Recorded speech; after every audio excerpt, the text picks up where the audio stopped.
ఓం నమో భగవతే వాసుదేవాయ.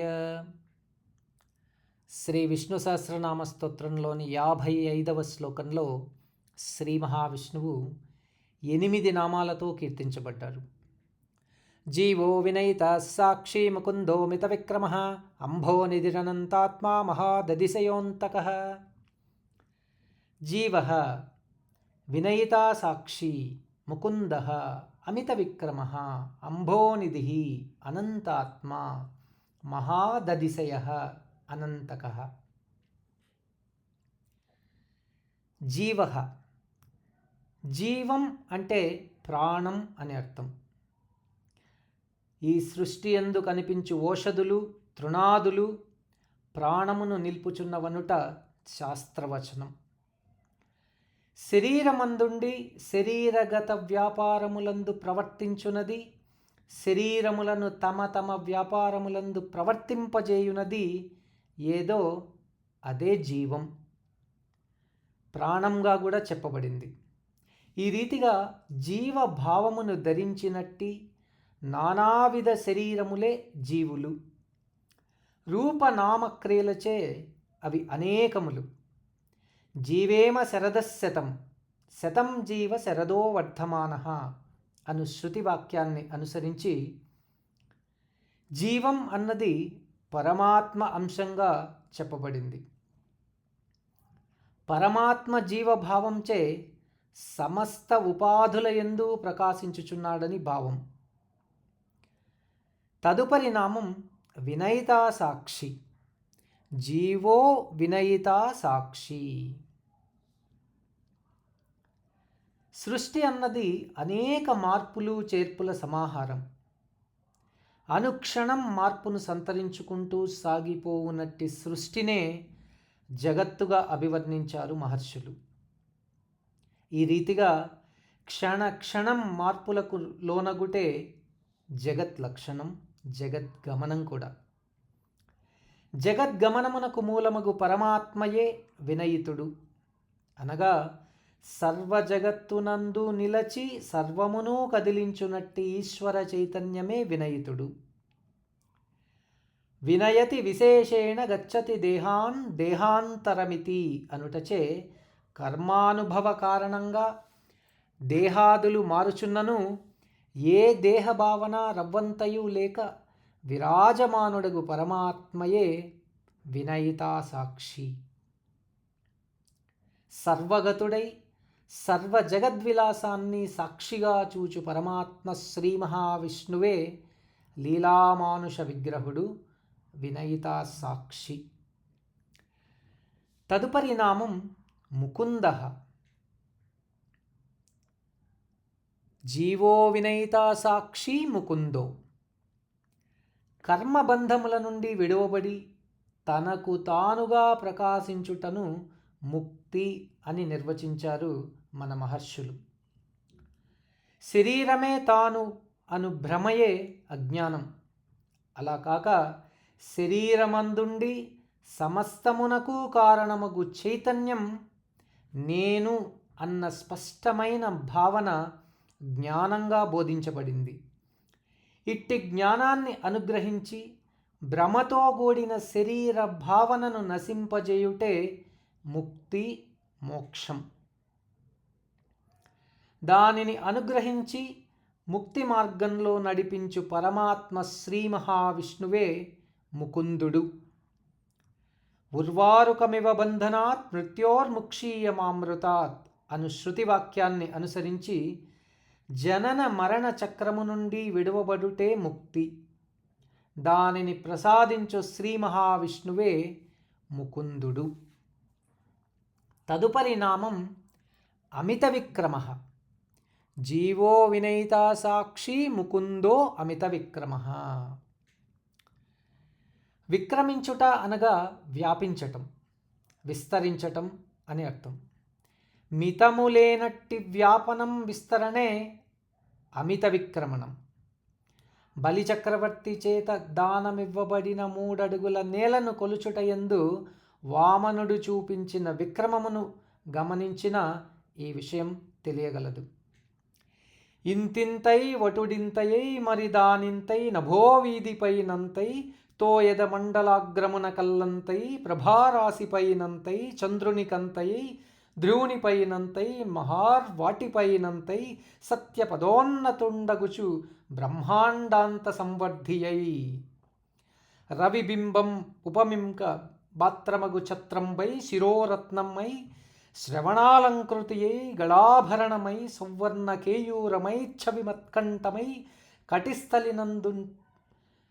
కటిస్థలి నుదంచద్ఘంటయై నూపుర ప్రవరంబై పదపీఠమై వటుడుదా బ్రహ్మాండమున్ నిండుచోన్ అన్నారు. అంటే బలిచక్రవర్తి చేత దానము చేపట్టిన వామనుడు క్రమమును మీరి మేఘమండలం దాటి జ్యోతిశ్చక్రం వరకు పెరిగాడు. అటుపై చంద్రుని వరకు, ఆపై ధ్రువతారను చేరి సత్యలోకం నుండి బ్రహ్మాండమంతయు విస్తరించాడు.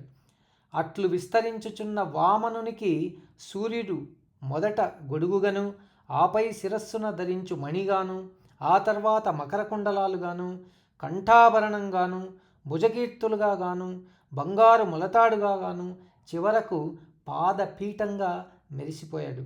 ఈ రీతిగా 7 లోకాలందు విస్తరించి ప్రకాశించు పరమాత్మ ఆది మధ్యాంతము లేని అమిత విక్రముడు.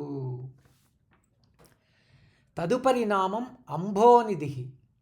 జీవో వినయితా సాక్షి ముకుందోమిత విక్రమ అంబోనిధి. అంబః అనగా నీరు అని అర్థం. అంబరం అనగా ఆకాశం అని అర్థం. అంబుః అనగా నీరు. ఈ నీటికి నిధి అంభోనిధి. కల్పాంతం వేళ సర్వమును తన యందు లయం చేసుకుని సర్వత్రా జలములతో ప్రకాశించినదే మహార్ణవం.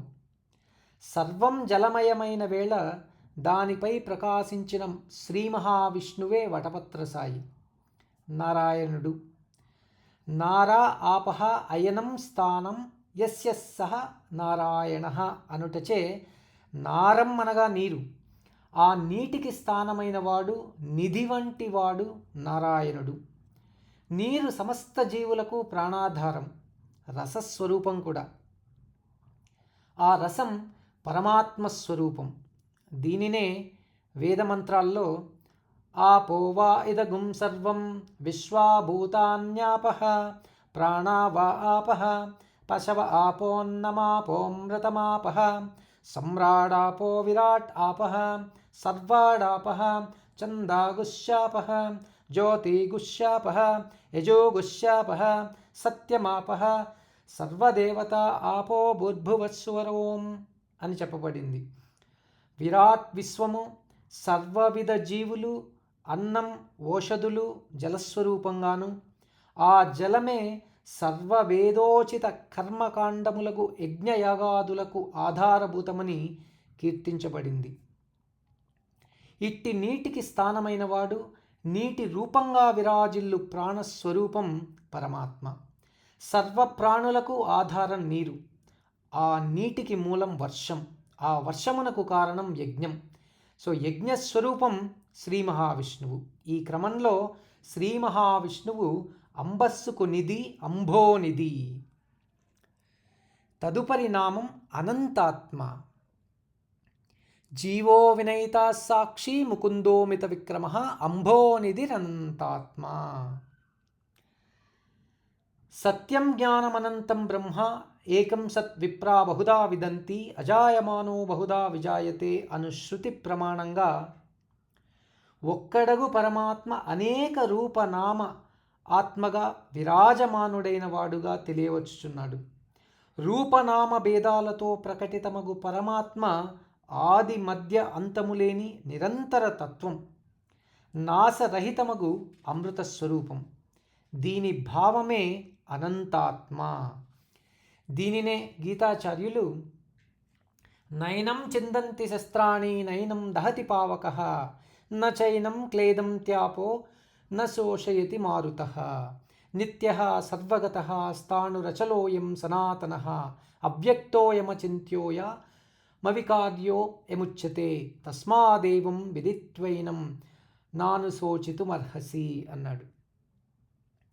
అంటే ఆత్మ సర్వగతం, దేశకాల ప్రమాణములకు అందనిది, స్థిరమైనది, సనాతనమై ఎటువంటి విఘాతములకు అందక సర్వత్రా సర్వదా ప్రకాశమై ఉంది. మనోవాక్కులకు అందక సర్వదా ప్రకాశించున్నది పరమాత్మ. అదే అనంతాత్మ. తదుపరి నామం మహోదధిశయ. జీవో వినయితా సాక్షి ముకుందో మిత విక్రమ అంబోనిధిరనంతాత్మ మహోదధిశయ. మహా ఉదధిశయన మహాదధిశయ. సర్వత్రా జలమగు నదియే మహోదధి, గొప్ప సముద్రం. నీరు తప్ప మరి ఇతరంగాని జలార్ణవం, దానిపై శయనించువాడు పరమాత్మ. ఆ ఏకార్ణవంలోనే మధుకైటబులు సంహరిస్తారు. ఈ రీతిగా స్వర్ణామును పడకగా కలిగినవాడు మహాదధిశయనుడు. అతడే శేషశయనుడు. యోగిభిః సేవితః పరమాత్మ శ్రీ మహావిష్ణువు మహాదధిశయః. తదుపరి నామం అంతకః. జీవో వినయితా సాక్షి ముకుందో మిత విక్రమ అంబోనిధిరనంతాత్మ మహాదధిశయోంతకః. అంతిమం అనగా చివరి దశ లేక ముగింపు అని అర్థం. జననం, క్రమానుగత మార్పులు అనగా శిశుదశ, శైశవం, బాల్యం, యవ్వనం, కౌమారం, వార్ధక్యం, మరణం. మరణమే అంత్యదశ. అంతిమ దశ ఈ జీవి పరిణామ దశలు సృష్టిగత జీవులకు సహజ సిద్ధం అన్నదే ప్రాథమిక జ్ఞానం. దీనినే గీతాచార్యుడు జాతస్య హి ధ్రువో మృత్యుః ధ్రువం జన్మ మృతస్య చ తస్మాదరి పరిహార్యార్థే నత్వం శోచితుమర్హసి అన్నారు. జనన మరణములు సృష్టిగత జీవులందరికీ విధించినవి. అలాగే సృష్టి మొత్తం ఒకనాటికి లయం కావాల్సిందే. అదే కాల నియమం కూడా. దీనినే శ్రీ లలితా సహస్రనామం మరింతగా సృష్టికర్త్రి బ్రహ్మరూప గోప్త్రి గోవిందరూపిణి సంహారిణీ రుద్రరూప తిరోధానకరీశ్వరి సదాశివానుగ్రహద పంచకృత్యపరాయణ అని వివరించింది. బ్రహ్మగా సృజించుతూ, గోవిందుడే విష్ణువుగా పాలన చేస్తూ, రుద్రునిగా లయం చేస్తూ, ఈశ్వరునిగా లయమైన సృష్టిని తనలో దాచి సదాశివునిగా జీవుల అర్హతలను అనుసరించి మరుజన్మకు సిద్ధం చేయుట అన్నవి పంచకృత్యములు. మరలా వచ్చుచుండును. దానినే పునరపి మరణం పునరపి జననం జననీ జఠరే శయనం అన్నారు మహర్షులు. ఇదియే జనన మరణం. దీనికి కారణం కాలపురుషుడు. ఆ కాలపురుషుడను నేనే అని ప్రకటించాడు శ్రీకృష్ణ పరమాత్మ. ఆయనే శ్రీ మహావిష్ణువు నారాయణుడు. సృష్టి స్థిత్యంతకారకుడు, అనంతకుడు. దీనిలోని మర్మం తన్ను శరణుజొచ్చిన వారి జన్మ కర్మలను అంతం చేసి ముక్తిని ఒసంగు పరమాత్మయే అంతకుడు, అంతకః. జీవో వినయితా సాక్షి ముకుందో మిత విక్రమ అంబోనిధిరనంతాత్మ మహాదధిశయోంతకః.